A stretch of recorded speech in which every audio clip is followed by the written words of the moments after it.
All right, guys, welcome back to another episode of the Kitchen Table Podcast where business gets done. I'm your host, Ken Baden, and today we have an unusual format, but this is a special episode. So we have two guests today. I think we've never done that before, but we're going to make it work. So we've got Jonathan Bannister with Home Service Hustle, and we have Sam Wakefield with Close It Now. So we've all got our own respective podcasts, which I believe are exactly what I just listed. Correct, fellas? We'll label them again later in the episode, but make sure that you guys check this out. But it's a shared episode. Literally all of us doing the exact same episode because it's that big and that important. So you guys aren't going to want to miss this. We have some huge news.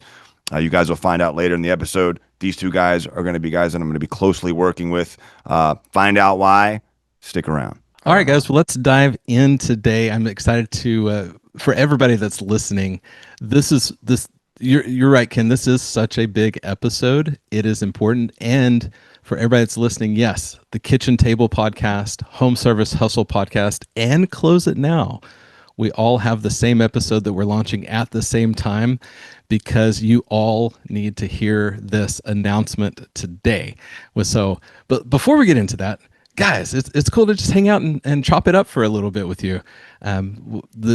Let's take a quick second and introduce ourselves to each other's audiences for a second, and then we'll dive into what we've all recognized as a major problem in home improvement, home service, especially since realistically you can draw a line right down the center of 2023, and that is where we all experienced this huge boom in COVID, and with the pandemic, everybody was home. It's the biggest boom that any type of home improvement or home service has ever seen in the history of home improvement and home service. And so starting in 2020, everybody grew like crazy and it was just easy.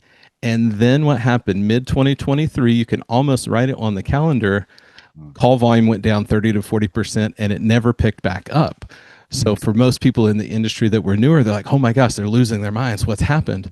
Well, the rest of us know, if we've been around a while, well, it went back to mostly normal. But what it also did, things have dramatically changed.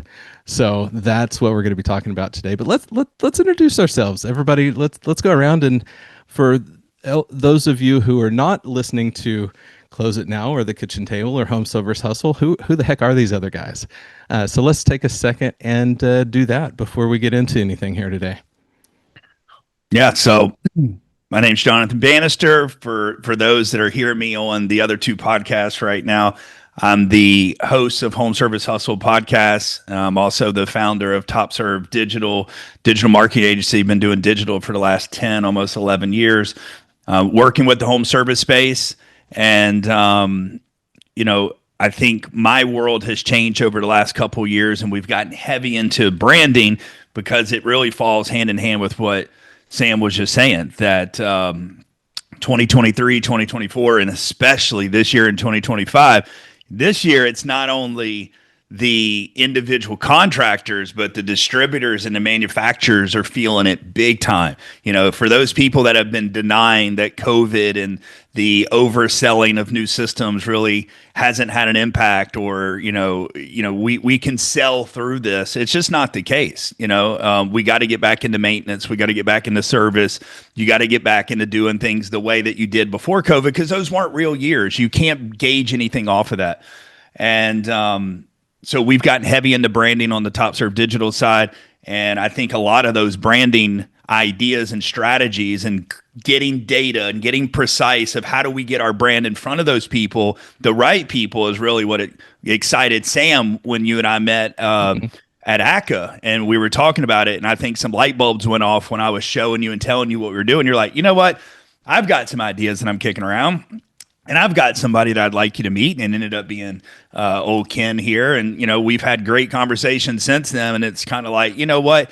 There's something special here. And there's something that, not just because of the COVID issue and what has happened with sales, but I think it's the industries that haven't done this process. They haven't put this division inside of their business. And for whatever reason, right, we're going to talk about those. I just think it's something that's missing. And I think whether we get back to a flat line of where we were before COVID, I think what we're introducing needs to be introduced to every single home service business. It doesn't matter what industry you serve. No doubt. No doubt. Love it. Ken, tell us a little about yourself, man. What's up, guys? So for those of you who aren't listening on the kitchen table, my name is Ken Baden. I am the host of the Kitchen Table podcast, but I am also the owner of Potomac Customer Modeling, which is a DBA, PCR roofing. And I've dabbled in a lot of things, PCR solar, PCR bathrooms, but Potomac Customer Modeling has been the main baby for the last several years. And I've consulted for several other businesses, partnered in other businesses, just about all of which have been in the home remodeling space over the course of the last 20 years. This is where I've lived, whether I was a sales rep, sales manager, sales VP. I've cultivated a decades, multiple decades plus career in an industry which I believe has uniquely prepared me to have some success, and the numbers would indicate that that's the case. And all of that has been as a result of a specific model, and that's the model that we're looking to recreate, and even add to, make better, and bringing that model to other industries that don't typically look at it, which I would call the setter-closer model. And it's just an excellent model for anyone, especially whether you're conservative on capital or you have a ton of it. I mean, it's what I believe. The reason I believe some of these powerhouses that have been around for years have had the success they have, and are some of the biggest companies you've never heard of, is because they do these types of things. And so we'll get more into that. My audience obviously knows that I do that, but for those that haven't, you're getting ready to find out. So. Love it. And my name is Sam Wakefield. I host the Close It Now podcast, so where we focus in on mostly psychology of sales. It's not specifically for you. Originally, 6.5 years ago, we started out as it was very HVAC focused. And about 6 months in, I started getting messages from people in all other trades. And it applies. The conversation applies across the board. And so one of the foundational elements of my show is, of course, work to become someone worth buying from. So it's identity, sales from who you are, not from what scripts you know. Because one of the things that I believe is, and this really is in alignment with Jonathan and with Ken, is sales is not the performance of the hour that you're in the house. Sales is the overflow of your life. And so are you functioning in integrity? We don't lie, cheat, or steal. Everything we do is full of integrity. As long as it's legally, morally, and ethically sound, then those are the parameters. And that's why I want to start this episode with that, because what we're about to talk about, some people have some misconceptions about. And so I want to make sure to lay the foundation that every single thing we're going to talk about today is 100% full of integrity, legal, morally, and ethically sound. And the bad stories that you've heard in the past is not what we are going to talk about. So without further ado, let's introduce we'll start talking about the problem. So where we're going, everybody, yes, we're going to be talking about door to door today. The conversation is door-to-door canvassing. How do you go find an appointment? We're not talking about leads. We're talking about qualified appointments. But let's back up, guys. Before we get into that, let's dive a little deeper into the problem, because we've really recognized it, and you alluded to it, Jonathan, and I did a little bit. But let's go deeper into the things that we've recognized are some of the issues in across the board. I mean, you even wrote a book. You own a digital marketing company, and you wrote a new book recently called "Fuck Digital Marketing," which is, and if you're on YouTube, make sure to like and subscribe. But he's holding a copy of it. So tell us a little bit about that and where you recognize the problem is, and then we'll pass it over to you, Ken. And I have a few thoughts about this as well. Yeah, I think the last few years things have gotten harder and harder, right? We can say it's COVID related. I think there's just been this big separation between marketing that's working and marketing that's not. And I've heard it all, right? This marketing company sucks and this marketing company is no good. This company's better at this and that. And I just kept digging and looking and researching. And I was like, I'm just not seeing it. I'm not seeing that it's this company. Look, there may be internal operational things that, customer service and the way that communication, there's a breakdown. But I just wasn't seeing it between some of the top digital marketing companies. It wasn't this company's any better than that company, right? We're doing the same exact processes essentially. What I noticed was the stronger brands were dominating on digital compared to those that had a weak brand. And the more I looked into this with our own set of clients, I was like, wow, it is clear as day. We've got less lead flow, less opportunities with this company over here that has a strong, really very, very strong brand. And then this company, we're getting way more leads and way more opportunities. But when you look at close rate conversions and you look at total revenue brought in, it's like it's day and night. And I just kept looking into it and I was obsessing over it. And really, Sam, and I talk about it in the book, the aha moment for me, because I'd been working and talking with the team at Wizard of Ads for several years now. All right. And so the story kind of goes like this. One of my clients who's turned into a friend, Dylan Rucker, he owns All Heart Heating, Cooling, and Plumbing out of Southern California. He told me about 3.5 years ago, hey, Jonathan, I want you to be on this meeting coming up in a week or two. It's with a company called Wizard of Ads, and I want you to be part of the strategy call. Well, I remember this like gut punch reaction because I was like, wait, Wizard of Ads? Like, we do your ads. We're doing a great job at ads, I thought. So, like, why are you going to this new ads company? Because I didn't know who they were. And so I joined the call, and I hear Roy Williams and Ryan Shute and his team talking about branding and talking about storytelling and talking about emotional connections. And I'm going, this is super interesting. And I felt this sigh of relief because I'm like, oh, they're not going to try to step on my toes of what I'm doing. They're just going to try to help what we're doing, just make it better. And so then that fear of losing my client's ad side of the business went away because this guy had turned into a friend. And I was like, man, I don't want to lose, doing his ads. I felt like we did a pretty good job.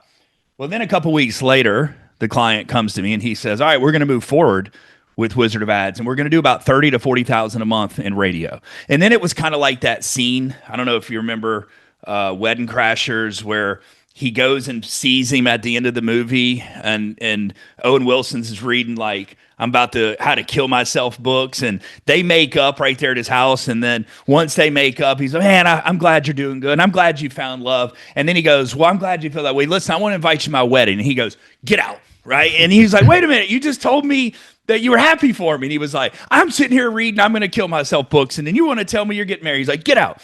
Well, it was this great moment with the client. I felt great. I'm like, yeah, go do your thing. Then he goes, we're going to do about 30 or 40,000 a month in radio. And I was like, have you lost your fucking mind? That's what I told the client.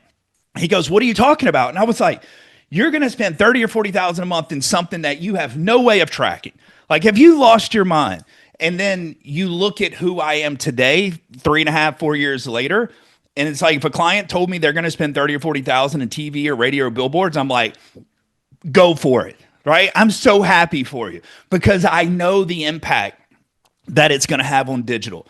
But I didn't feel that way. And I think there's so many digital marketing companies that are obsessed with digital and they're obsessed with return on ad spend. And I just think it's all bullshit, right? Because return on ad spend is really only quantifiable when you've got a brand and you've got brand equity in that market. Because you're not, and I don't care how great you are, you can get the best PPC person on earth.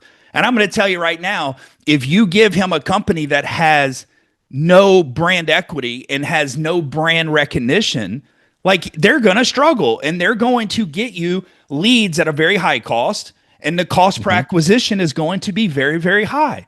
It doesn't matter how great the person is. You can only do so much with an unrecognizable or unmemorable brand, period. And I just think, so the aha moment for me was I had this client that we had impeccable digital results for. The problem was when this client came to us, they had taken a brand that was 97 years old. And when he bought the company, he worked there for 6 or 7 years. He bought it. And when he bought it, the first thing he wanted to do was change the name. And so he went to a large branding company and they changed the name and they turned it into a beautiful brand. The color scheme, everything was beautiful. The problem is, and I want everyone to hear this, when you go and mess with your brand and your identity so much and you don't put the proper strategy in place to let the community know who you are and why you're doing it, it's going to have negative effect. And unfortunately, in this situation, he did not get advised the proper way of how to roll this new brand out. And he lost 50% of his revenue in 1 year. And I'm here to tell you folks that there's ways to recover from this, but it's not just throwing money at digital. Because what I'm also going to tell you is I know Ken here, and Ken's going to speak about it. Ken, they're doing millions and millions of dollars a year in his business, and they don't get one single lead from digital, right? And he's going to share that experience. So I'm here to tell you that everything isn't depending upon digital, because what we did was when we started working with this company, the digital was bad. And we turned it around in 4 or 5 months, and it got it to an amazing place. And I'll never forget, I got a text message from the client, and he said, "Jonathan, it's 12 degrees outside and my phone's not ringing." And I immediately went to my computer and I changed my location to be Cincinnati area where he's located.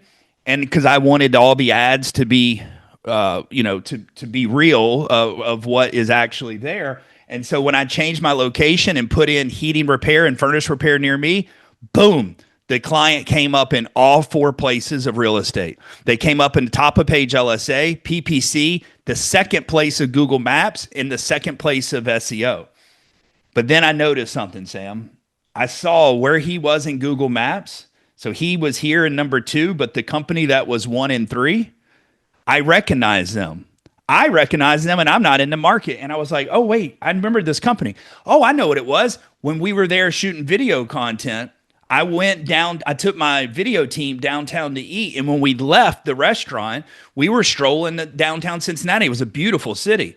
And I noticed that the tram system was fully wrapped in a company called Arling House.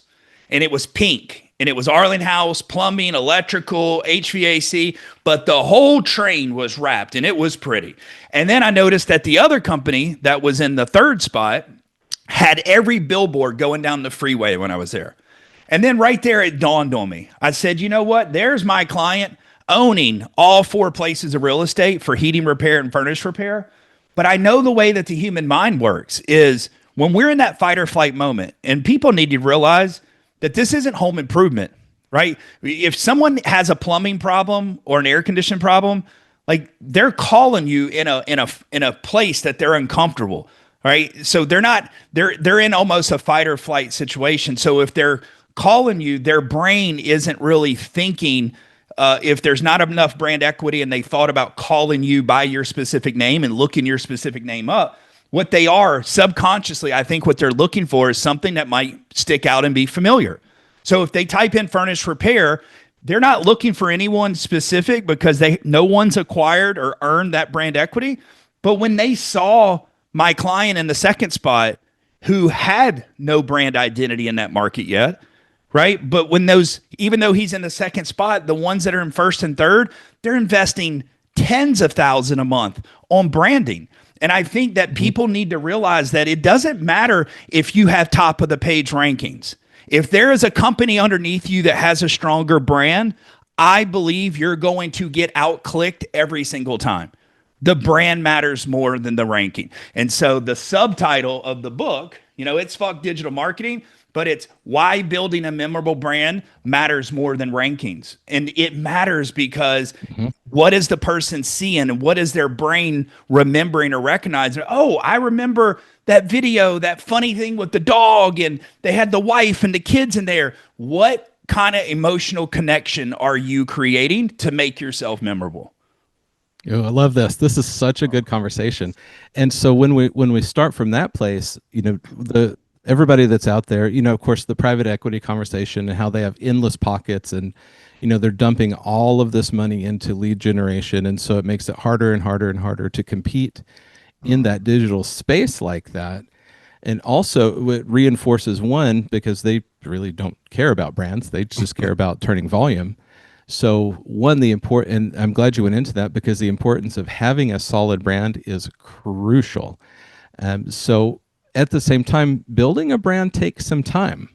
It It does. takes, like you're talking about, 10, 15, 20, $30,000 of monthly investment to create a big brand, but there's shortcuts to get there. There's a ways to Absolutely. actually self-fund that in a way that doesn't actually come out of your pocket, in so to speak.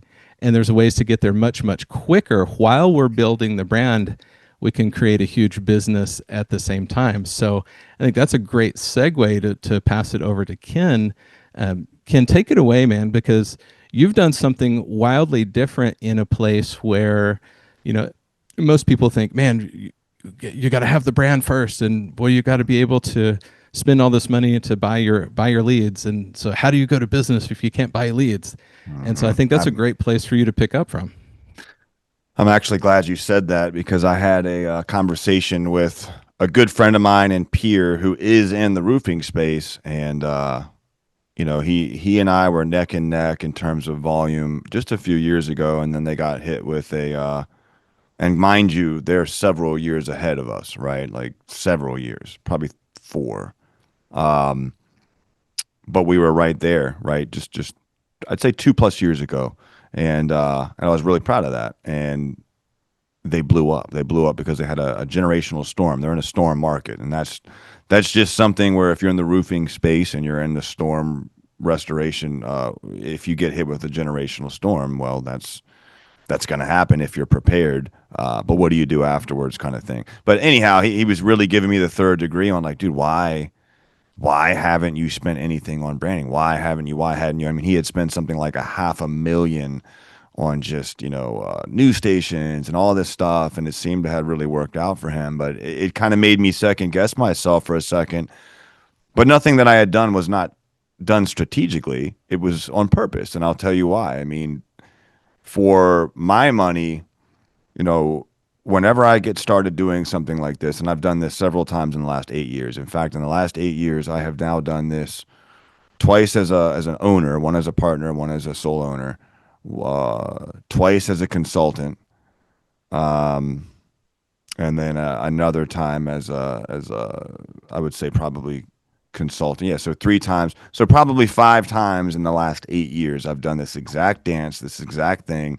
Insert industry, but it all boils back down to the insurance or restoration, solar or retail roofing game. And so to me, they're all very similar.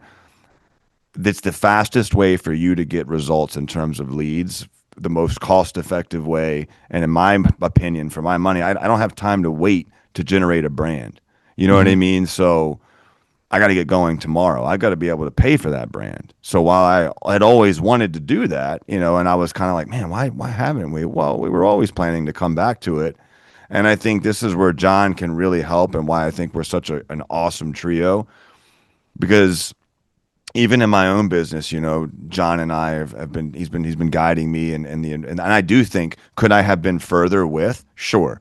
But there was a time where I had to get started right away with very little and there was no way that was going to happen with SEO because SEO is not a results driven thing like tomorrow, today. Whereas I Mm-hmm. can train a rep that day to go out and get me leads that day, which will then, generate the cash flow in order to do these other things, right? So I kind of thought about it. I'm like, no, man, we did what we did strategically and purposefully, and we're now at a point where we will start to invest in a brand and we will start to build those things out. And we are doing those things, but why hadn't I done that beforehand? We didn't see the need. We Mm-hmm. had several years. We started with nothing, $5,000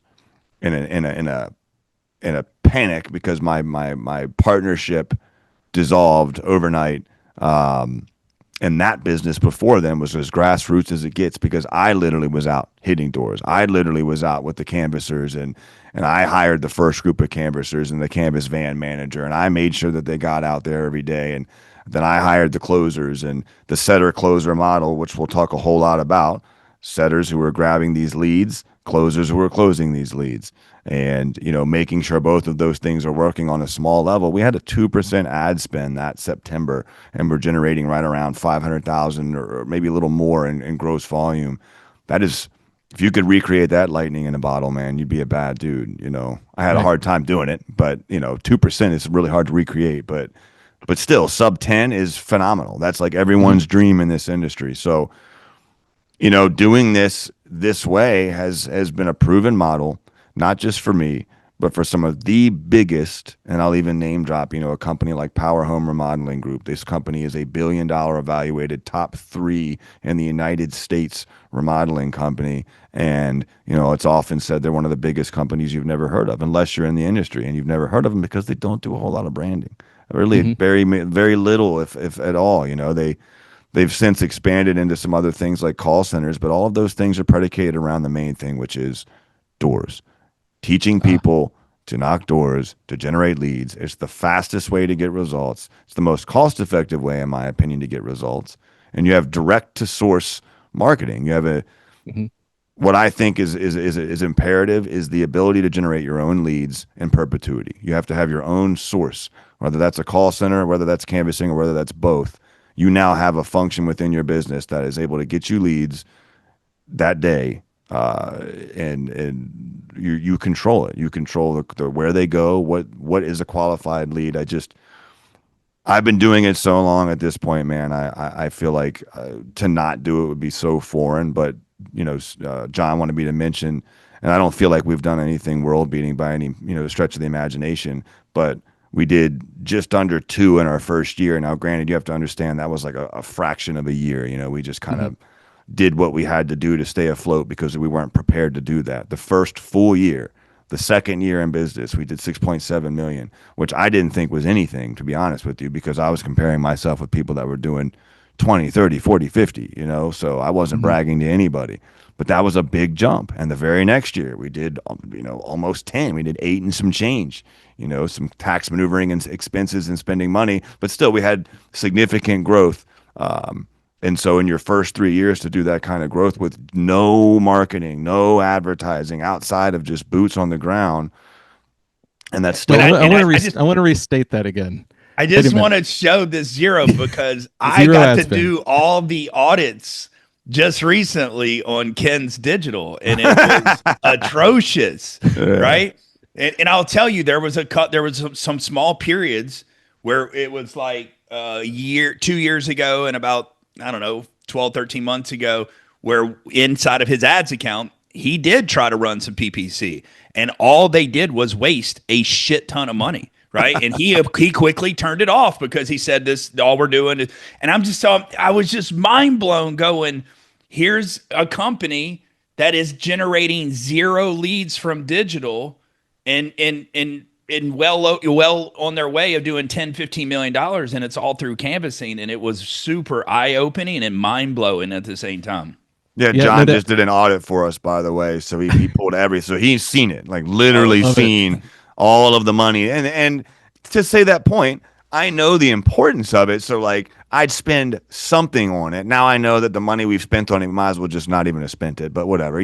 So I was trying at the very least, but what I found myself really only doing, and I'll save you guys this pain, is like someone calling and saying and knowing that we know we need it, and getting our money and promising to do something that's just not possible to get done, and service SEO for like $1,000 a month or whatever. It's just not possible. But you need to do it, so you spend the money, and then you come around somebody else that sells you on doing, like you said, a PPC. We tried Facebook and one other thing, and it was a couple months, and it just was a waste, man. It's just, to me, I'm like, I don't see it. I just don't see it. I'm out, back to what I know. And I hate hearing like, well, look, spend this money now, and in 3 months. That just, to me, is just like so hard for me to digest, but now I trust John. I know John very well now. So now I finally found somebody. That's another thing. It's a scary thought to spend money with somebody that's like, hey, give us 3 months and you'll see some results. Like, that's scary, especially when you come from a business where it's like, oh, I'm going to go get results today. What are you talking about? You know what I mean? I'm going to train this kid to do this today, and I'm going to go get leads today. So be careful who you spend money with, but do your due diligence, and don't just waste money frivolously, but But he's But I'll seen it. tell He you, got the I'll audits. tell you what I found interesting. I want to say this one quick thing, Sam, is Yeah, no, you're good. Ken said when I did the audits and talked to him about it, he goes, listen, I know we could be further along if our digital was dialed in. I know this is something I need to do. He goes, I've tried a few things. I've wasted some money, in my opinion. And his comment to me, I'll never forget. He said, listen, it's just hard for me to get too distracted with finding the right strategy and approach that's going to take a long time. He goes, because listen, I know this world of canvassing and I know I can generate business tomorrow. And when I need business tomorrow to grow my business, it's hard for me to get sidetracked and get lost in trying to find the better solution of who's going to help me with digital. He says, I'm busy building canvassing teams and I know I can generate leads tomorrow. And he goes, when someone tells me it's going to take 6 months to see results, he's like, it's just hard to wrap my head around because I know I can get results tomorrow. And I'm like, wow. So think about the power behind having great digital with a brand that's being built at the same time with a canvassing team. It's like, man, it's like dynamite. Oh, no doubt. And I want to restate this because I think that you went through that really quickly, Ken. And and this is the fun part of where Jonathan and I are coming from and where Ken's coming from in perspective. Because, we're coming from a space where, doing $1 million in a first year is a pretty decent number for a lot of $1 million to 2 million is a like record setting pace for a lot of HVAC and more traditional home service companies. Did everybody listen to what Ken said? You started in September, so a fraction of a year, and did just under 2 million the first year. No, that year, I see why you would think that. That was just when I had gotten the canvassing going, but Oh, gotcha. Okay. probably more like May officially. May. Okay. So May through the rest of the year. So still Half a year. Fraction year. Yeah. Just under 2 million. The second year over 6, and the third year over 8. Those numbers are really freaking incredible. Spent $0 with Google.com. Just want everyone to know. With Yelp.com, $0. With Angie's List, $0. Right? I mean, and generated guaranteed business. That's what I never thought of and was like, holy shit. And I remember going to you, Sam, going like, why are other people not doing this? I ran to Ryan Shute and said, why are other companies not doing it? And Ryan Shute told me, a lot of companies have tried it, but they don't know how to dial it in. So once the canvassers drop off, because it is a revolving door that you're always having to recruit and train and hire, he said, when it gets a little tough, they just go, hey, we'll kick the can down the road just for a little bit. We'll come back to it because we know it works, but let's put our money back into Google right now. And he says that's what they do, and they need that quick fix, and they don't have the solution to keep the canvassing going. Yeah, I'm telling you, I think there's a lot of opportunity here that people are missing out on. No doubt. So for everybody, there's one other comparison I want to make real quick, and then where I'd like to hop into is some of the misconceptions, because I know a lot of you listening on most of our shows, even I'm sure plenty of people on the Kitchen Table podcast have some misconceptions about doors, probably less than others. But one of the comparisons I want to make is when you look across home improvement. Home improvement is different than home service. Home service is the traditional, HVAC, plumbing, electrical, the need-based things that are a lot more immediate. Home service is a bigger picture, a little more in general. Roofing, of course, and storms, those types of things, it has a gray area that overlaps. But when we start comparing size of organizations, this is the comparison I want to make. We'll take within HVAC, there's not a single company that has a billion, maybe through this huge roll up, has $1 billion valuation, one or two, maybe. In home services, home improvement, there's like 15 companies, Ken. There's you name it. There's everybody from Power to the Leaf guys there's just this humongous list of all of these companies that are $1 billion plus valuation. Why is that? Because every single one of them, this is one of the main metrics. The solar company I was with, in 8 years, we sold $1.2 billion in sales in 8 years, starting from zero. 1.2 billion in sales in 8 years. There's a guy that I actually had on the show. Go back and listen to the Clark Manwaring episode on Close It Now. He started an HVAC company in year one with zero ad spend, did $5 million the first year, strictly with canvassers. So all of this combines into why we came together, because we know that it's a vehicle to get companies where they want to go in a much shorter amount of time with way less ad spend. But how do they do that? And and this is fun. If everybody listen, you're just getting to hang out with us while we're having a conversation today. Yeah. But what are some of the misconceptions, guys, that people have about door knocking and door to door? John, you want to jump on that first? Well, I mean, the only one I have ever heard when I've asked a question is like, that's not what our industry does. And I didn't know what that meant. And I just believed it for what it was, because this was a plumber and this was an air conditioning guy. And they just said that our industry doesn't do it. Only roofing and pest control and solar does that. And I just took it for the gospel. I was like, okay.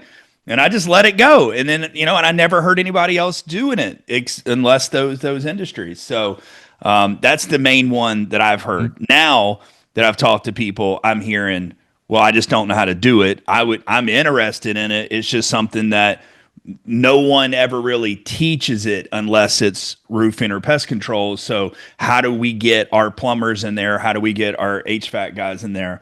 So now people are interested, but I just think it's been something that's been taboo to that other home service side of things. Mm-hmm. I'd say that's probably the biggest, the biggest thing. I would echo that. Number one is probably that it's just, industry contingent.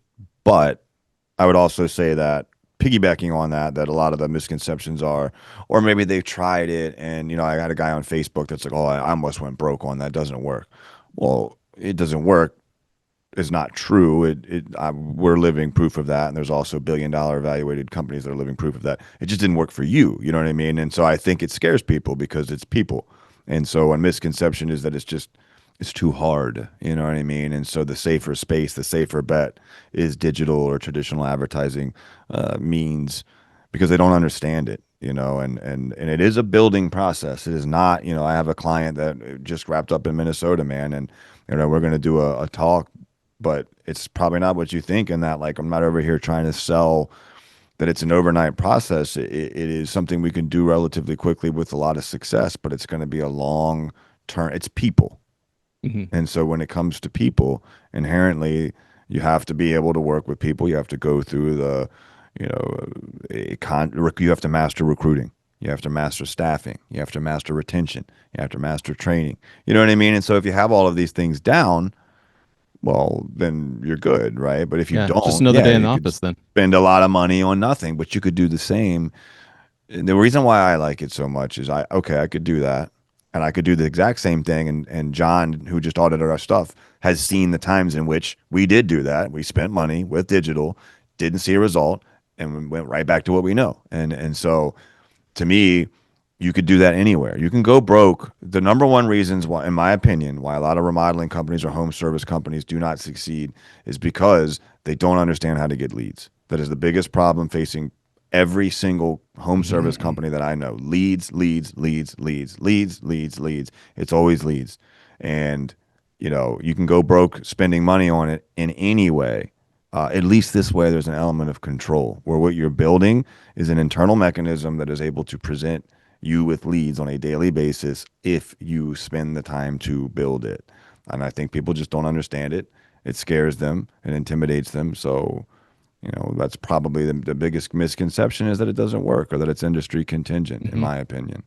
Oh, 100%. The one that I want to talk about real quick is when I'm going around and I'm training companies, especially HVAC companies. One is, like Jonathan was saying, we've just never really done it. Well, the short answer to that is, yeah, we did. I've been in the industry long enough that before the internet, this was one of the main avenues for generating business. This is what all home service and home improvement companies did. So we've just forgotten. The other part of this is, when we start talking about reputation, you have to remember, if you just because you don't like somebody knocking on your door doesn't mean it doesn't work. But two, doesn't mean you're not your client. Remember, if you're the business owner, you are a tiny fraction of society. 10% of people are qualified to be an entrepreneur. 3% of people are qualified to be an entrepreneur in some type of home improvement, home service space. These are, I don't remember exactly where I heard that over time, but I'm sure it was from a book that I've read. But this truly what's going on. So you're not your client, for one. And so one of the big misconceptions is, hey, what will it do with our reputation? Nothing. It's not going to hurt it or help it. It's just another avenue of generating business as long as you do it properly. It's no different than a referral or somebody seeing your branding at the local Little League game and calling you up, and it's a marketed lead is how you classify it. So if it's digital, if it's from your van rolling down the street and somebody calls, if it's from a next door app, if it's from somebody knocking on your door, it's a marketed lead. And so we have to be able to handle those when they come in. And this is why I love it so much.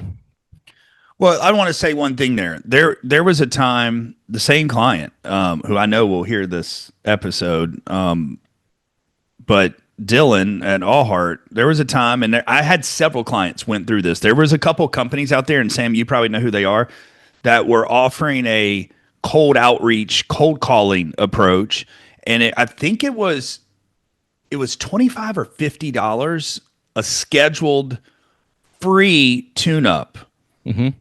They were paying this company like $50 to set a free furnace tune-up or whatever the tune-up was.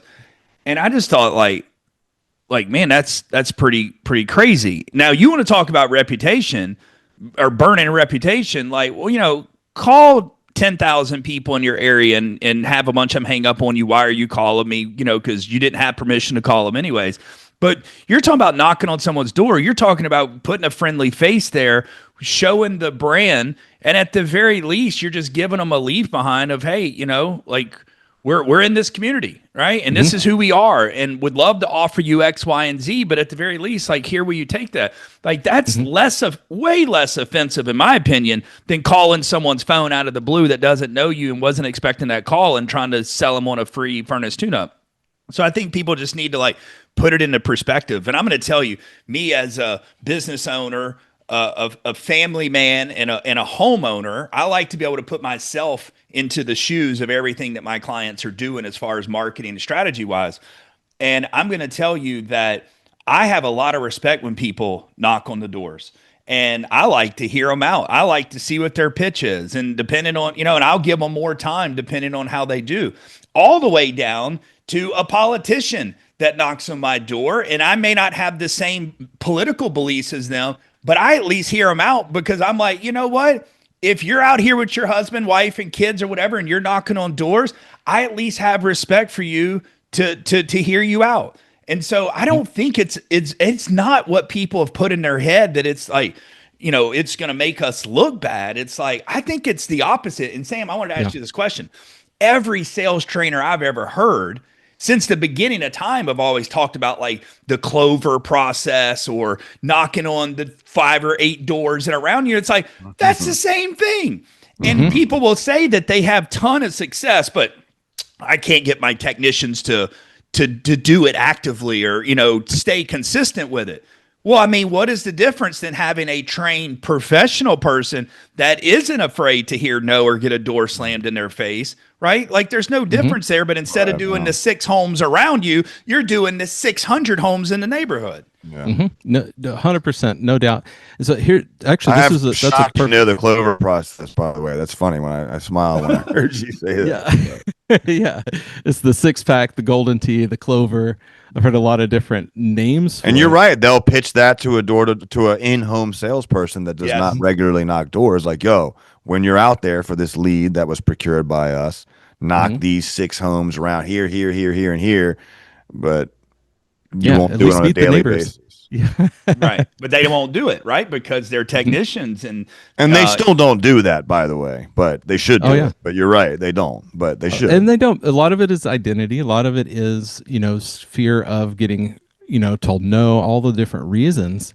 Divas, by the way, a lot of it's they're just freaking divas. Oh, they're dude. divas, I'm just or being it's. honest. Yes. I think more than anything, it's not the current culture of the company. Is because if it was the culture of the company and there was 2 or 3 people on the team that said, "What do you mean you didn't do that?" They would start doing it. Right. So it has to Everyone do was with doing it, or culture. the top dogs were doing it. Then now all of a sudden, well, wait a second, why am I not doing that? You know what I Yeah. mean? So you're right. It Oh, only that's what takes. all the top performers do. Maybe Yeah. success leaves clues. Maybe I should do that. Yeah, Mm-hmm. yeah. That's a So good point, man.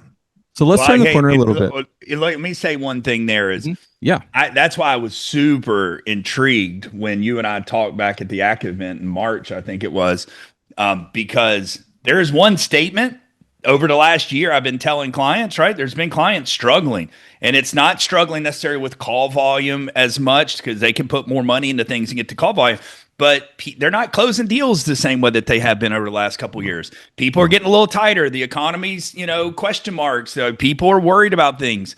And when they have told me, well, I mean, I've got guys sitting around. I've got installers that are going to leave, and I go, are they out knocking on doors? And I said this before I understood door-to-door canvassing with the two of you, but I was just saying to, like, as a counter to them, like, who gives a shit if you got guys sitting around? What are they actively doing trying to go make money for themselves or for you?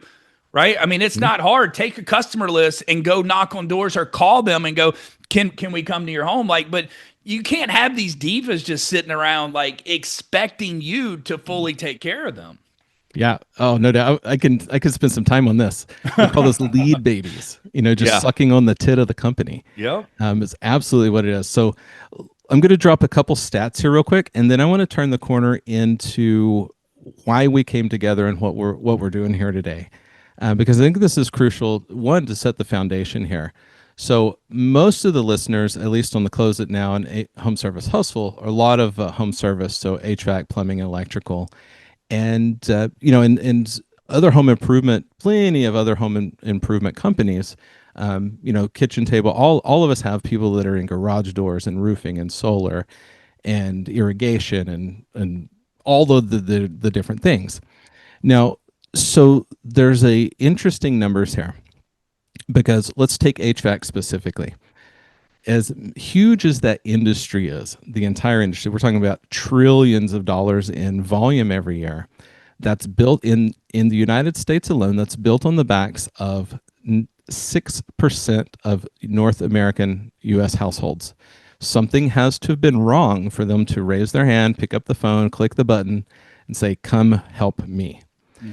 Now, that means that's a horribly, absolutely muddied, blood in the water, sharks fighting over. This is why the cost of digital has gone up, especially with private equity dumping endless cash into it. Cost of new client acquisition had just skyrocketed.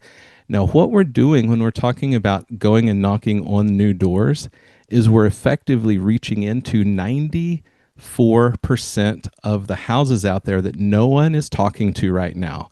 So it's a massive blue ocean opportunity. So for one, that's what it is. This is also the difference so far when we talk about digital. We're talking about advertising and marketing, even creating a brand that's advertising and marketing. The other thing that door knocking is not that. It's prospecting. Prospecting is the third. It's so many people almost treat it like the redheaded stepchild of the advertising marketing world, but prospecting is looking for the most likely buyer right now, which means that's why we get immediate results every single time Ken's team step out on the doors. And when I've done it, we set between 1 and 3 appointments an hour, every time we go out. And it's the coolest thing that's happened. And so what that leads us to is, traditionally the way it's been done has been pretty moderately unorganized and pretty mechanical, but now we're adding some supercharge to this. And so let's go through, and I really want to just dive in a little bit and introduce, for everybody that's listening, what we're doing. We're calling it Door-to-Door Institute. So this is the name. The three of us are together because this is the company that we now have formed to help you do this in your company. So we're the Door-to-Door Institute, And so let's go through and talk about how we're going to go to bat with this and how we're going to do it different. And then we can introduce, of course, where everybody can come to hear more about it. Okay. So I think the first piece is the recruiting, right? I mean, the recruiting and the marketing are going to go hand in hand, right? So I'll just speak on the marketing. We'll let Ken speak on the recruiting, because basically, the strategy that we're going to do is make sure that before we come into your business, we've helped you recruit your team and then helped put the marketing in place. We want to nurture the places that we're going to be canvassing to make sure that people know you. That's the branding part that Sam's been talking about. So when it comes to understanding which neighborhoods you want to knock, right? And Ken's going to talk a little bit more there. Different industries are going to look at different data points of why they want this neighborhood, whether it's the age, the size of the home, the median income, whatever. But once we establish these are the homes that we're going to knock and why, then the marketing, right? Then now you either want direct mail or a handwritten letter that's going to go to these homes. That's going to be one piece of the marketing. The other is going to be using video content, right? So you want to make sure that the homeowners in those developments that you're going to be knocking can see your canvassing team. They can see them. They can see who they are, what they look like. They can see your branding, your hat, your shirts that you have on. But you want to make the announcement, right? Hey, I'm Jonathan. This is Sam. This is Ken. We're going to be canvassing. We're going to be knocking on doors in your neighborhood over the next couple weeks. This is what we're going to be talking about, and this is what we're going to be offering you. Go ahead and lay everything out on the table. But, now you got to get that on their big screen TVs. You need to make sure that they turn on Apple TV or Hulu or Roku. They're seeing those commercials. If they open up their phone and go to Facebook or Meta, they're seeing those ads. If they're going to YouTube or any app they're on, and you need to nurture those neighborhoods and make sure that if they open up their mail, they're getting some kind of letter notification. Hey, I'm the owner of this HVAC and plumbing company, and I'm going to be sending my team into your neighborhood over the next couple weeks. And here's who we are and how long we've been here and what this community means to us and what my team is going to be offering, right? A free tune-up or a free plumbing inspection or whatever that may be. But just notify them and let them know who you are so that it's not a complete stranger that's getting there. And then obviously the other part of that is going to be making sure that the canvassing team is put into place. And I'll let Ken speak on that. Yeah. So, I mean, this is a full service, and that's kind of what, bringing every element into this that you could possibly have, even ones that, I hadn't thought to implement. You know what I mean? How can we make this, how can we take what we know works and make it even better? And what I love about, I wanted to bring this up earlier. I had a board member on our board of advisors that was really big on, the same thing with branding and different areas and different demographics. Some areas, like we're in a couple different states. Delaware is a little more old school. They're still very much, well, we know this company. Even if that company has a terrible reputation, they still know that company, and, they want to see you on TV and things like that. So that's branding. And branding is, in my opinion, the difference between a customer that would have said no at the door switching to say yes because they've seen you, and I think that's so powerful. So the branding element ties directly into the marketing element, and the two are, this symbiotic relationship that if applied directly, which is what we're doing, I think is going to have huge dividends to just kind of warm them up. It's a warmer door. And I know if you've never done this, you don't know what that means, but these are cold doors. Brand new folks don't know who we are, and as Sam said, a lot of this industry, especially the solar bros, no shade, it's just, some of the biggest names in the industry will just get out and go. And there's nothing wrong with that, and they see results. But if you could do it better, why not? You know what I mean? Yeah. If you could do it more effectively and more systematically and have a better result, why not? And so that's where we come in. And I think we've taken this whole mechanism and broken down every possible piece, into where we can make this better. And moreover, bring it to industries that wouldn't otherwise consider it, because there is a problem. And that problem is factually that businesses even in my demographic. I just talked to my manufacturers and my distributors and my they come out and meet with us annually. And recently, our industry is down across the board. I want to say 19%, and we're up. Hmm. You know what I mean? We're up, and some of the biggest companies over here have gone downward, and they were the ones that are focusing on traditional marketing methods, and they're now getting back to canvassing or getting into canvassing in an area and in an industry where that's normal. Hmm. So we compartmentalize what it takes to do all of those things, including all of the aspects like recruiting, because that's number one, right? We will help teach, but also do, that's the combination that I think we're bringing, that teach a man to fish, or so we can go as deep as you need us to, and helping and really instill these verticals into your business on a macro or micro level, or a combination of the two. You know what I mean? Whatever meets your needs. If you're not in a place yet where you can do all of it, but we can at least teach you how. You know what I mean? Or Hmm. come in and do it, right? But we'll teach you how to recruit. We'll teach you where the pools are to recruit from, because there are plenty of places where canvassers are traditionally found, that just parallel really well with the door. And that's just something you learn with experience. Experience is the value driver here. Like, what is it that's going to keep me from spending a bunch of money trying to learn how to do this canvassing thing with no results? And then I just bail because I don't want to go broke. Well, we are. Hmm. We've learned what not to do. We've learned that canvassers coming from this area traditionally don't perform well. We implement things like the DISC method that give us a psychological profile, where Sam and I are very much in line in that, how impactful that can be, and teach you how to read those results, and where to find these folks from a cost-effective standpoint, and help you recruit them personally, but moreover, how to keep them, because it's one thing to get them. Canvassing is a high turnover industry just by nature of what it is. Everybody wants to make money until they have to go do the thing that is to make the money, right? They don't understand it until they go do it, right? So we Hmm. have to be prepared and understand that there's a high rate of turnover. So how do we minimize that? How do we capitalize on that? How do we handle that? How do we constantly are recruiting? We're constantly running training classes. I mean, that's just something we'll teach you how to do, because we've been there and done that, and we can do it at a highly effective rate, to the point where we can Hmm. actually give you statistics and data and metrics and say, look, we'll bring you in a class of 10. We ought to recruit and maintain probably, 3 or 4 of those over the course of years, mind you, right? Like right away, you'll have a much higher rate, but then how to implement the management teams, because that's a whole different hire, right? Recruiting for Hmm. management is very different than recruiting for the canvassing. How to move those canvassers that are successful into your selling mechanism, and now you have a farm team that you've created. We'll teach you how to do that. I mean, the entire vertical is, there's a lot of moving pieces, because it is people, but, and as John said, the demographic, where are we going? Why are we going there? Right? Where is our target? Right? What do the houses look like? How old are they? What's the average income? What's the credit worthiness?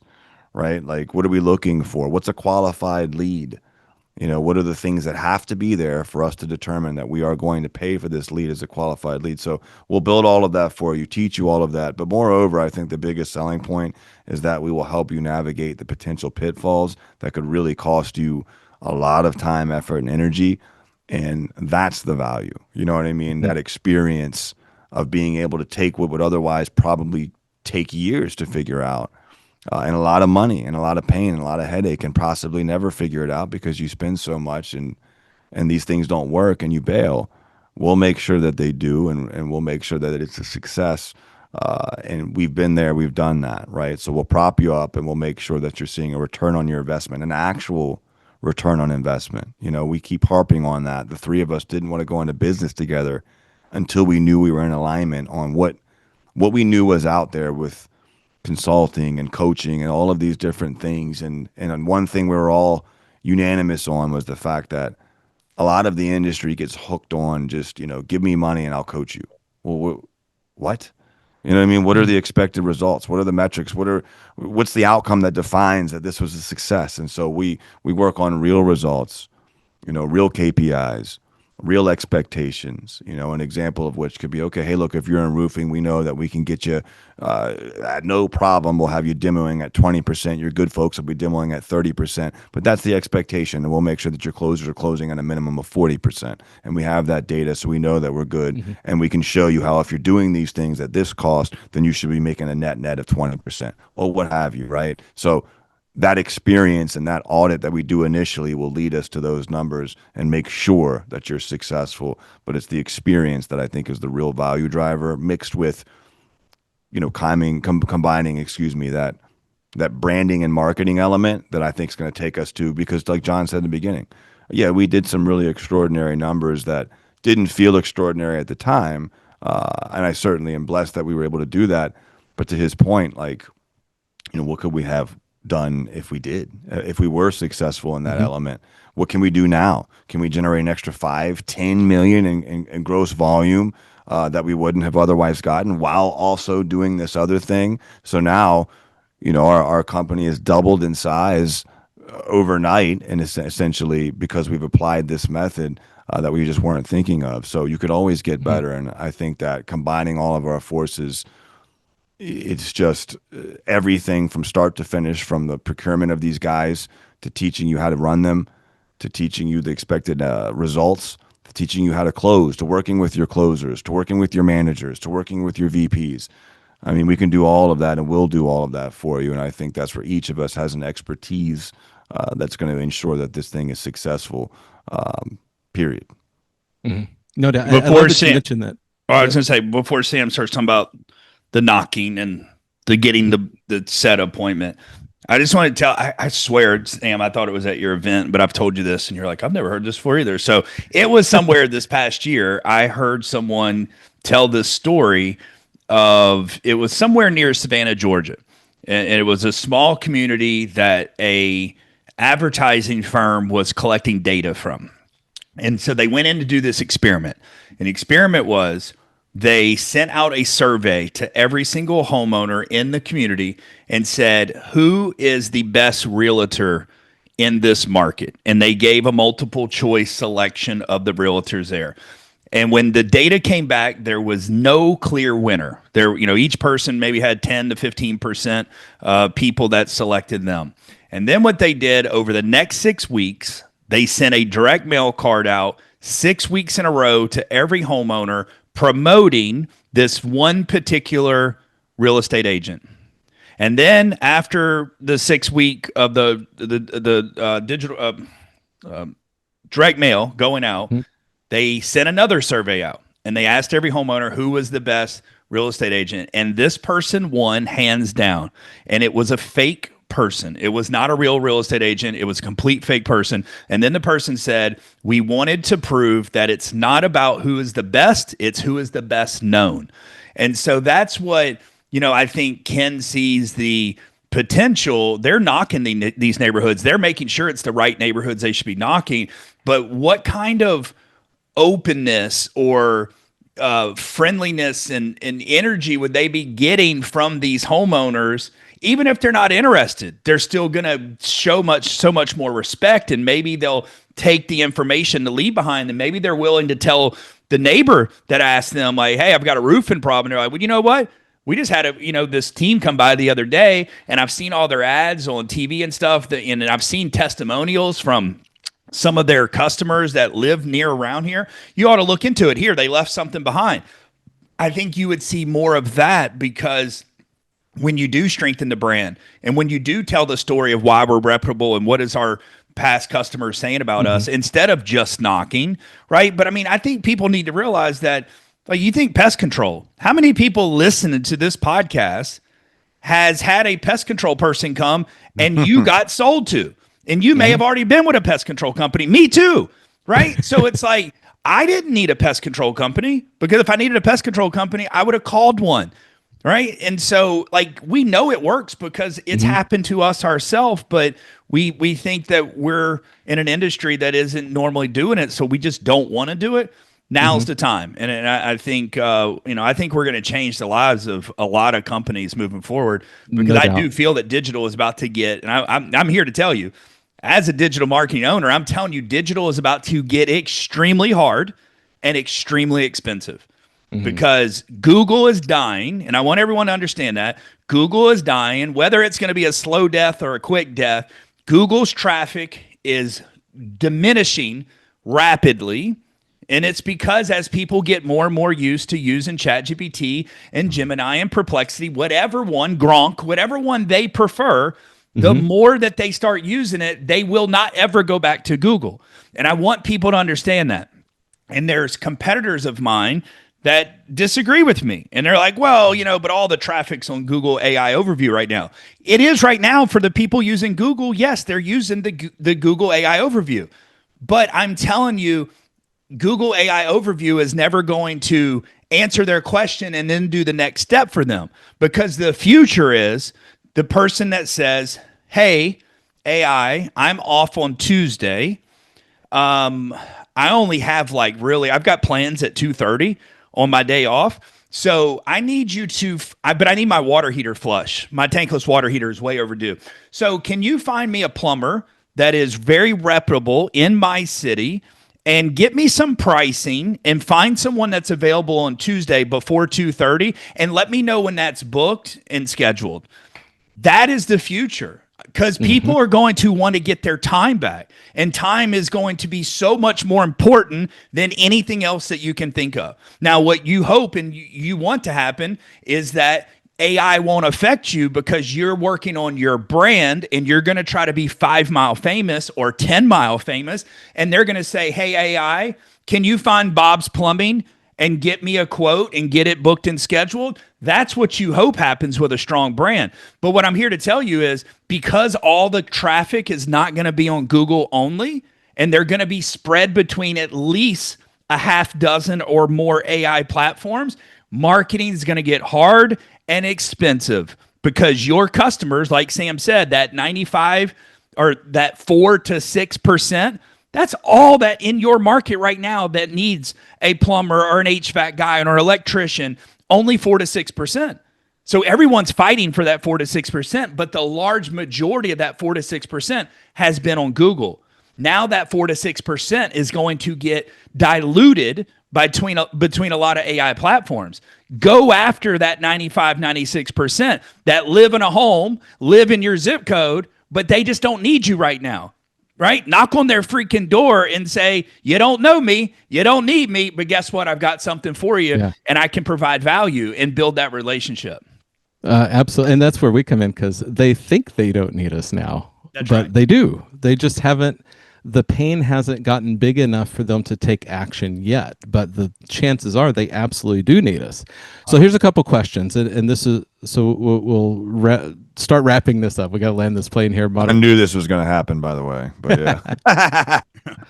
Get us We three could- in a room. Hey, this is literally just an example of our meetings every week. So. No Yes. kidding. Yeah, that's what I love so much. Everybody's basically you get to be a fly on the wall to us putting this business together and this plan together for the Our last couple scheduled months. 1 hour meetings that turn into 2 or 3. Yeah, right.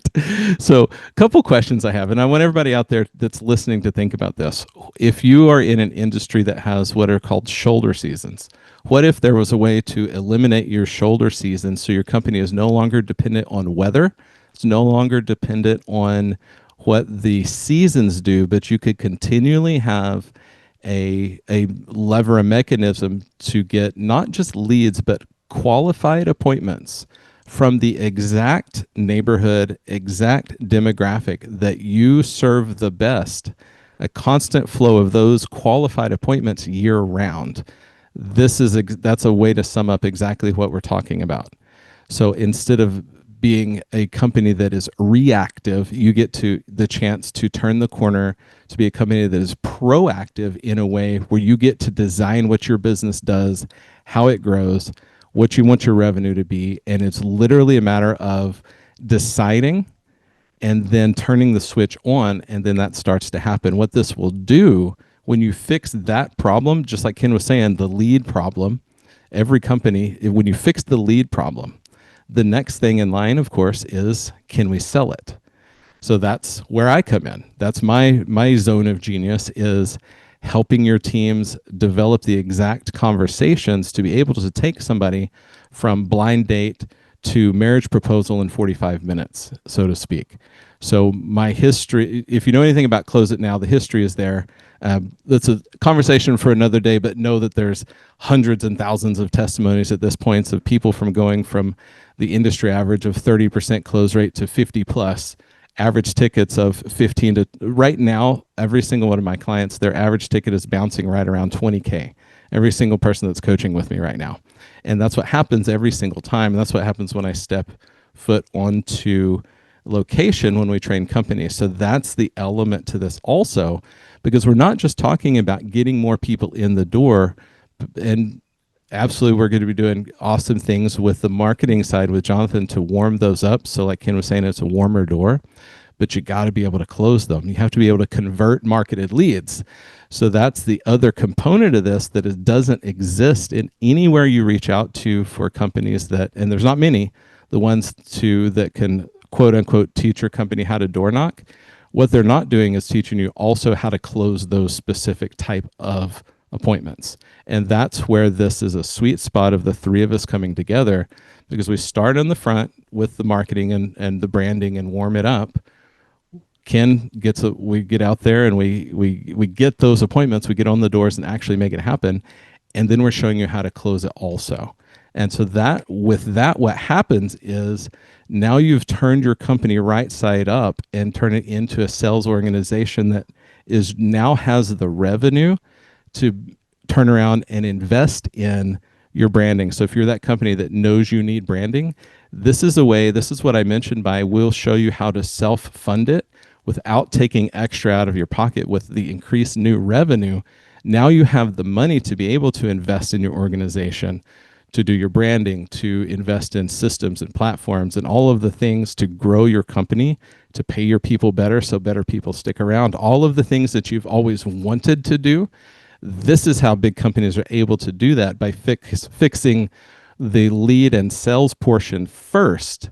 And then so it turns into your biggest problem will be how fast can we hire and recruit people in the production side, in the operations, to be able to keep up with the sales, which is the best problem to have in business. So that's my piece on this, because I love this so much, and I'm so excited that this is finally coming together and we're putting it out into the world. For everybody who don't know, we've been working on this for a few months. This isn't just something that happened last week. And because of that, we are going to be hosting an event. Let's go the other way around. We've been going Jonathan and then Ken. Let's go to Ken first. Just because I don't like doing things over and over the same way for very long. Anything that's been done the same way for 50 plus years is ripe for revolution, or 5 minutes. Yeah. So Ken, why don't you talk about let's take it to the event, because I feel like it's really crucial to lock this in and give everybody an opportunity to come hear a whole lot more, because this is just tip of the iceberg today. Yeah. So we just wanted to announce, we've been wanting to announce this for a while now. So we're still, getting everything, we had to get everything dialed in, but now that it's out, we've already had the event sort of quote unquote planned, but October 24th will be in Texas, the DFW. I believe it's Addison. Is that how you say that, John? No.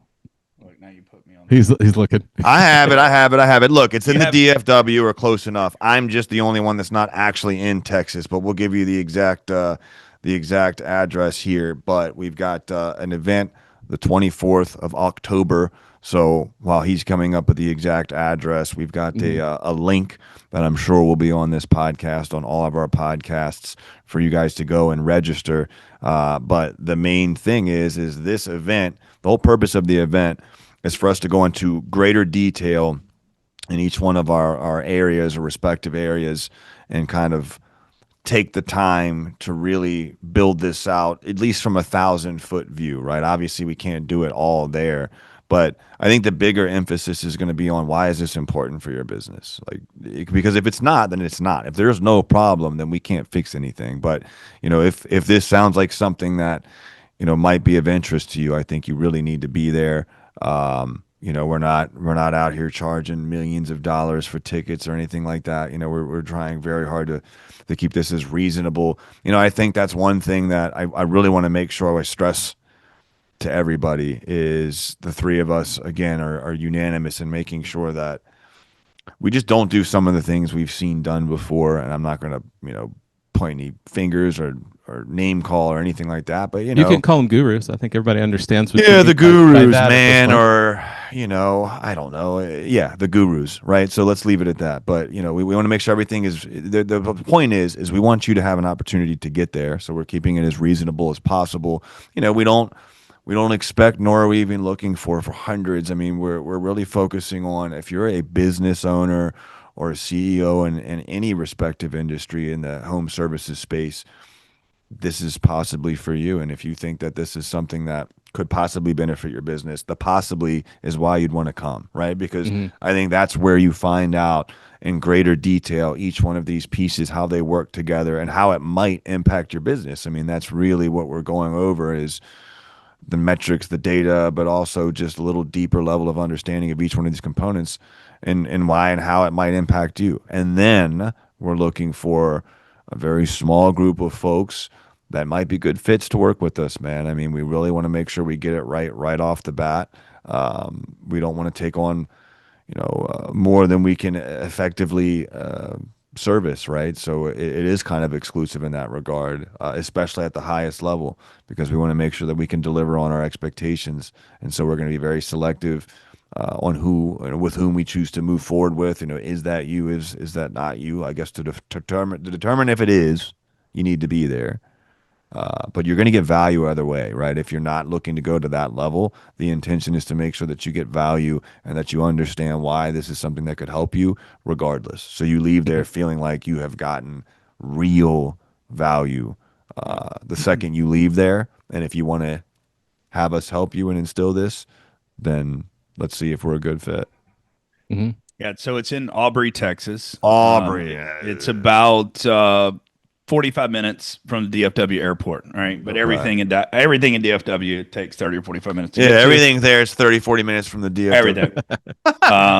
And what I will say is what was most important for me in this partnership, and it's been said many times in our meetings, is I want to make sure that the value is delivered no matter what we do, because I hate going to events and whether it's me feeling that way or my clients there feeling like, man, this was a wasted 2 or 3 days of my life. And so I've always said events should be, you should get something that you can go back to your office tomorrow or Monday morning and apply it and should see instant results. And if it can't be that specific, then I just, then I think it's more of a party. It's not an event. And so this is going to be a 1-day event. All right. We're not going to waste several days. It's 1 day. And in that day, we are going to teach you how to recruit, how to do the marketing, how to knock on doors, how to actually set the appointments and get in close at the kitchen table and set those appointments. So we're going to teach you all of that. And so like Ken was saying, you're going to get value from this event, and you are going to take a book with you that is going to have all of these strategies and approaches, right? And then for those that are super serious about, no, I want this implemented yesterday and I want to start generating leads tomorrow, well, then we'll come in and we'll help you. And like Ken said earlier, we're building this out to where you will get a return on investment for what we come out there to do, right? We want to make this affordable for every company, right? Our goal is to come out 4, 5, 6, 7, 10 times a year to your company because you keep growing new canvassing teams, and we're working and training with those new teams over and over and over, right? And you don't mind having us out because the doors that we're knocking and appointments that we're setting is bringing instant value and revenue to your business. Mm-hmm. There's an expression I heard years ago from Brian Tracy, and this I love to apply these things that you get immediate results from, that get an immediate payback. It's called free plus profit, and that is exactly how we like to go to business with this. When we do these programs with the companies. In fact, everybody, we've got a couple beta test companies right now, so we're in process of we already have some that we're working with currently in this process. So don't think that we haven't done it either. We've all done it differently. We've all done it I'm separately. literally adding these pieces to my own business. I mean, that was one of Yep. the first things. I mean, John and I have been working together. This is something that we believe in to that level. Yeah, Ken's put them in his business. We've got a couple others that we're working with. So the cool part is, yeah, when anyone, if you come out, you're going to get the value. You're going to get a roadmap to be able to put this into your own company. So yeah, again, who is this for? Owners, principal managers, CEOs, who you can make the decision to implement this in your organization. And if you're not that, but you're in a company or a team that, and you hear this podcast, pass this to the owner of your company, pass this to your manager, because if you are tired of not having leads, you want to get out on the doors, then maybe you just don't know how. All of these things, you're sitting around, it's right here. Today is September 1, 2025, date of recording, and you're staring into the fall going, how am I going to stay alive? How are we going to keep food on the table for our kids? How are we going to keep the lights on? Send this episode to the owner of your company and implore them to get to DFW October 24th. One day event is going to be able to leave there with either the framework where you can go back and you guys can implement yourself, or we can have a conversation and we can come do it for you where you immediately start to get those incredible numbers right away. And so I've done this all over the country. Every single time I train, we're on the doors. And I tell you, the conversations are awesome. Every single time we're in the doors, people are constantly asking, "Hey, do you have a maintenance plan? I need to get mine maintenanced." Or, "Wow, I didn't know you guys were even in the area. It's so good to meet a local company." People are starved for interpersonal communication since the pandemic, and this is one of the main reasons why canvassing works so well, especially in our society right now, as everyone's moving towards digital purchasing.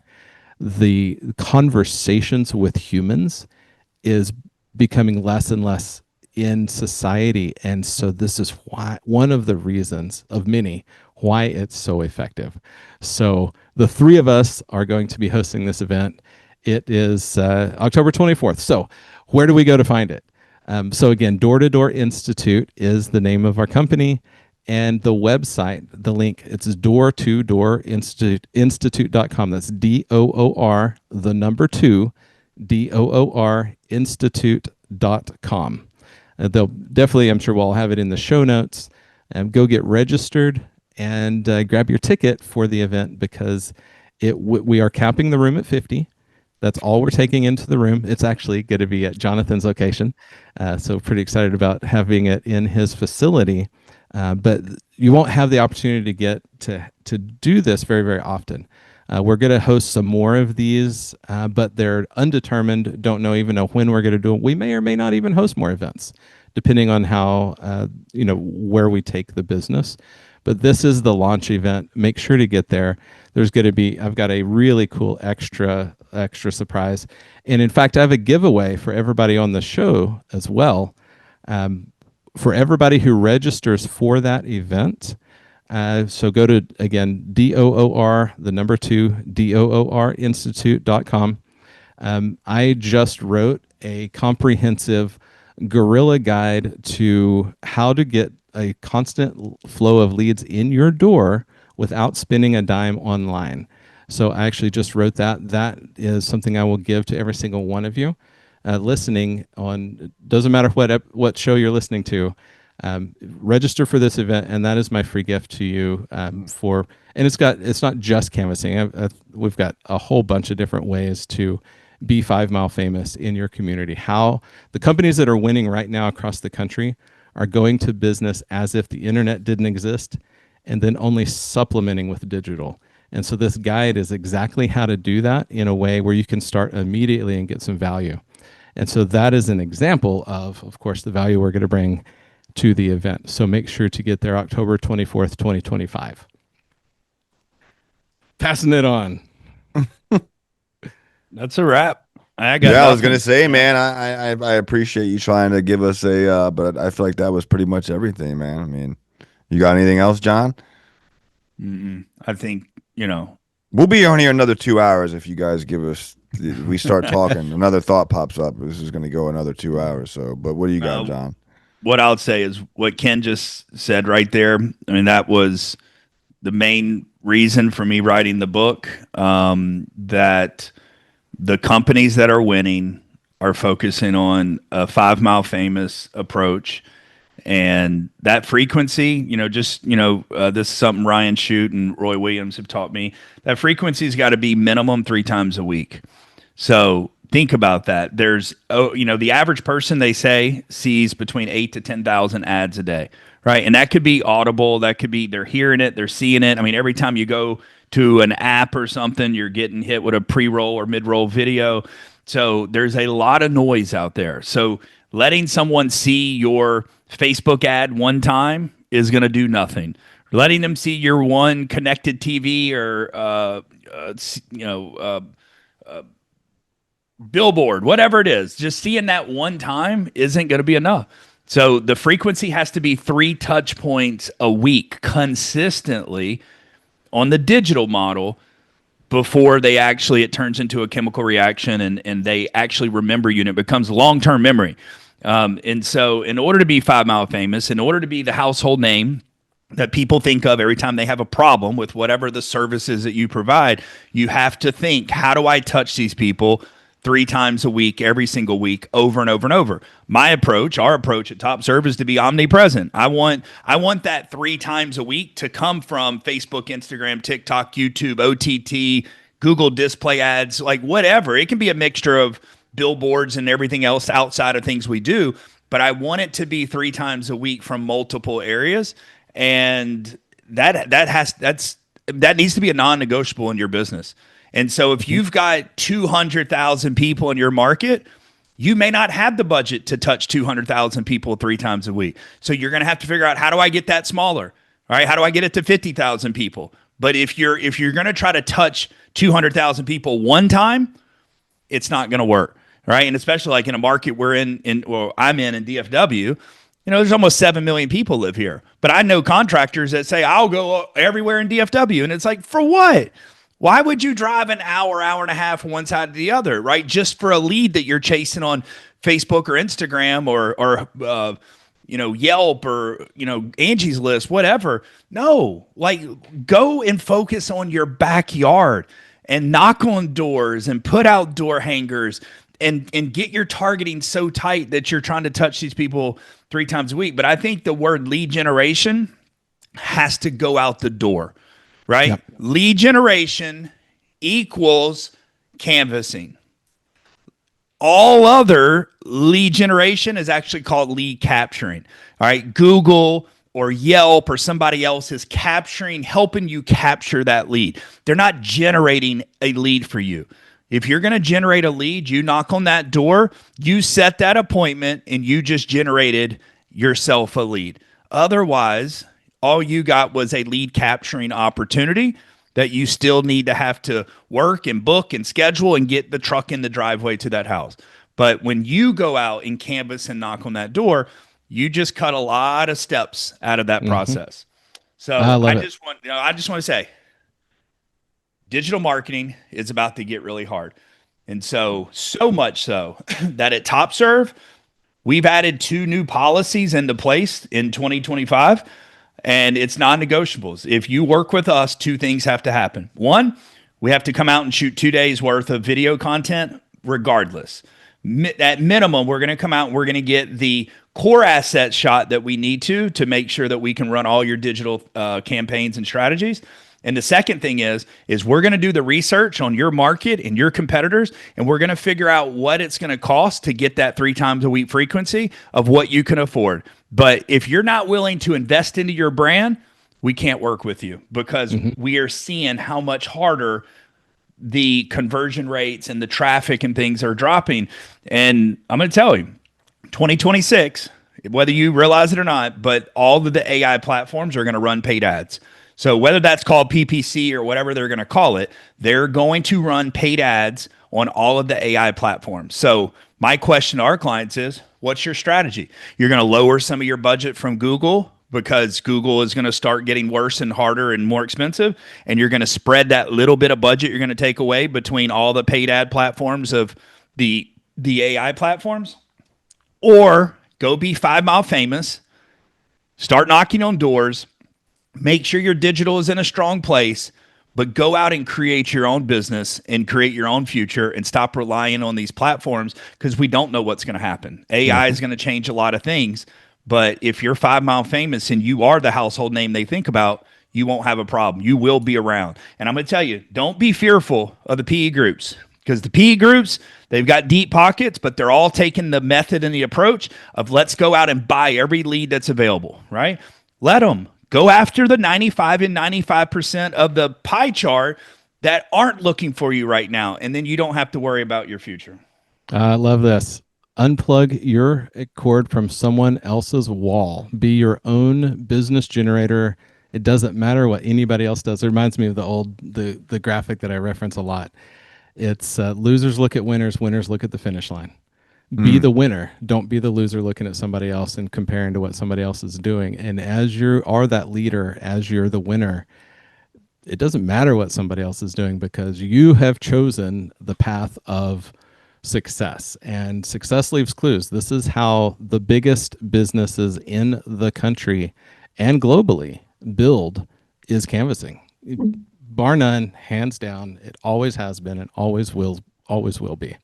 Oh. So anywhere do you want to leave us with, Ken, and then we can sign off? No, man. I mean, like you said, it's we didn't rewrite or reinvent any wheels. We just took all the best pieces, added some extra things to it, like with John, and combined branding and marketing. And I think what we've brought is definitely extra special, but it's also proven. It's proven to work. I mean, it's a model followed by, if you're in the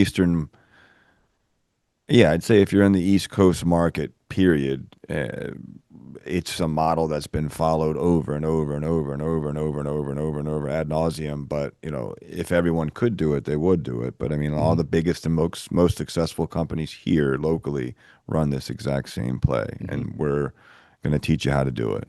And also, if you've seen me throughout this episode continuing to grab my phone, my wife is literally like, I'm expecting to get a phone call from her any second about going into labor. These two know that, but if you don't know that, I just wanted to make sure. I would not normally have my phone sitting here in my lap, but I don't have a choice because I'm just waiting. This is why we had to squeeze the episode in before he's in the hospital. I mean, we're trying to do everything we can. Trying to record if she's from not the labor here by delivery today, room. she'll be here by Wednesday, one way or the other. So, yeah, we didn't want you in the background of the labor delivery room trying to do this.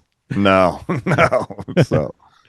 We're Well, good great though so conversation far today, guys. I love it. Thanks for coming together to get this launched. The Kitchen Table Podcast, Home Service Hustle, Close It Now. We're all coming together. Ken Baden, Jonathan Bannister, Sam Wakefield here signing off from Door to Door Institute, your one stop for everything to go out and get clients, sell to clients, grow your organization, build your systems, build your teams. This is exactly what we're doing.